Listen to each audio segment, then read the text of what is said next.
वैसे तो हाल ही के दिनों में आपको पता होगा दोस्तों, भारत अमेरिका के समझौते को लेकर राहुल गांधी लगातार वर्तमान सरकार का विरोध करते आ रहे हैं और अभी भी राहुल गांधी का यह कहना है कि भारत इस समझौते में पूरी तरह से झुक गया। उन्होंने कहा कि ऐसा लगता है जैसे भारत ज्यादा दे रहा है और बदले में हम कम ले रहे हैं। खैर, भारत अमेरिका व्यापार समझौते यानी इस यूएस इंडिया ट्रेड डील का विरोध जो विपक्ष कांग्रेस के द्वारा किया जा रहा है वो तो ठीक है, लेकिन आज जो इंटरनेशनल मंच पर एआई इंपैक्ट समिट में कांग्रेसियों ने हरकत की है वो भारत के लिए बड़ी ही शर्मनाक हरकत है, क्योंकि इस समिट में जहां भारत भविष्य की आर्टिफिशियल इंटेलिजेंस टेक्नोलॉजी के लीडरशिप के रूप में एक अहम भूमिका निभा रहा है, इस बीच भारत के ही अंदरूनी कांग्रेसी कार्यकर्ताओं का यह विरोध प्रदर्शन वाकई में शर्मनाक है। देखिए पूरी बड़ी खबर, आज दिल्ली के भारत मंडपम में आयोजित एआई इंडिया इंपैक्ट समिट के दौरान यूथ कांग्रेस कार्यकर्ताओं ने सुरक्षा तोड़कर प्रवेश किया और पीएम इज कॉम्प्रोमाइज्ड के नारे भी लगाए। इस घटना ने आयोजन स्थल की सुरक्षा पर भी गंभीर सवाल खड़े कर दिए हैं, क्योंकि यूथ कांग्रेस कार्यकर्ताओं ने टी शर्ट उतार कर अधरंगे होकर ये समिट में विरोध प्रदर्शन किया। कई लोगों ने तो ये देख सकते हैं आप तस्वीरें भी। तो कांग्रेसी कार्यकर्ताओं के इस विरोध प्रदर्शन पर बीजेपी बोले कि दुनिया के मंच पर भारत को शर्मिंदा किया। कांग्रेसी युवाओं ने भारत की किरकिरी की है, क्योंकि जहां इस समिट में दुनिया भर के दिग्गज टेक कंपनियों के सीईओज, दुनिया भर की कई देशों की सरकारों के राष्ट्रपति, प्रेसिडेंट वगैरह बड़े बड़े नेता भारत दौरे पर आए हुए हैं। इस बीच कांग्रेसी कार्यकर्ताओं की ये हरकतें, देखिए ट्विटर पर इनके कुछ वीडियोस भी एएनआई ने शेयर किए हैं। ये हरकतें वाकई में शर्मनाक हैं। बीजेपी ने कहा कि राहुल गांधी के नेतृत्व में कांग्रेस ये शर्मनाक प्रदर्शन कर रही है। यूथ कांग्रेस के कार्यकर्ता जो टी शर्ट पहन कर आए थे उसमें पीएम मोदी की फोटो भी बनी हुई थी। तो प्रदर्शन की फोटो और वीडियो शेयर करते हुए यूथ कांग्रेस के एक्स हैंडल से भी लिखा गया कि जब विदेश नीति में झुकाव, कॉर्पोरेट दबाव और चुप्पी हावी हो तो साफ है पीएम मोदी कॉम्प्रोमाइज्ड है। और इसी सच्चाई को बेनकाब करने भारतीय युवा कांग्रेस के जांबाज कार्यकर्ता एआई समिट पहुंचे और कॉम्प्रोमाइज्ड पीएम के खिलाफ विरोध प्रदर्शन किया। देश की अस्मिता से कोई समझौता नहीं, इंकलाब जिंदाबाद। तो ये आज इस समिट के अंतर्गत पक्ष विपक्ष के बीच जमकर बहसबाजी देखने को मिल रही है। वहीं इधर दिल्ली पुलिस का कहना कि वह इंडियन यूथ कांग्रेस के विरोध प्रदर्शन के संबंध में कानूनी कार्रवाई भी कर रही है। इस मामले में अभी तक 5 लोगों को हिरासत में ले लिया गया है। वे जांच कर रहे हैं कि वे पास के जरिए अंदर आए थे या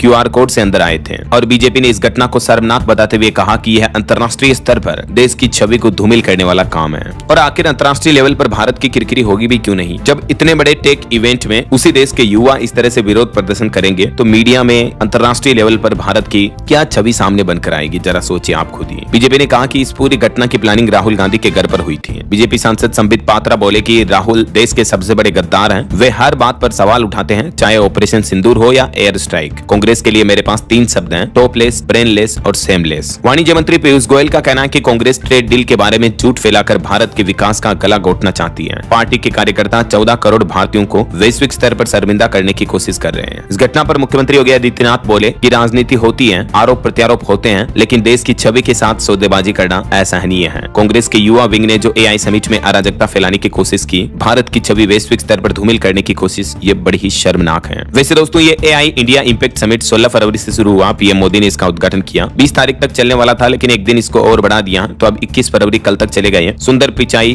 फ्रांस के राष्ट्रपति मैक्रो और भी दुनिया के कई बड़े ग्लोबल लीडर्स इसमें हिस्सा ले रहे हैं। तो कांग्रेस की आज इन हरकतों पर आपकी क्या राय और विचार है, कमेंट करके बताएगा जरूर। देखो मेरा पर्सनली ये मानना है दोस्तों कि विपक्ष को विरोध करना चाहिए, बिल्कुल करना चाहिए, लेकिन कहां और कब और किस तरह से, ये एक कॉमन सेंस की बात होती है जो हर एक विपक्षी पार्टी को जरूर ध्यान में होनी चाहिए। क्योंकि जब हम नॉनसेंस तरीके से ऐसी जगहों पर विरोध प्रदर्शन करते हैं तो हमारे ही देश की छवि धूमिल होती है, जाहिर सी बात है। राहुल गांधी कई बार अंतर्राष्ट्रीय यात्राओं के दौरान विदेशों में भारत के लिए उल्टे सीधे बयान देते हैं, तो ये चीजें गलत हैं। विरोध प्रदर्शन अलग तरीके से होना चाहिए। बाकी आपकी क्या राय और विचार है, कमेंट करके बताएगा जरूर और जुड़े रहेगा मेरे साथ DLS न्यूज चैनल।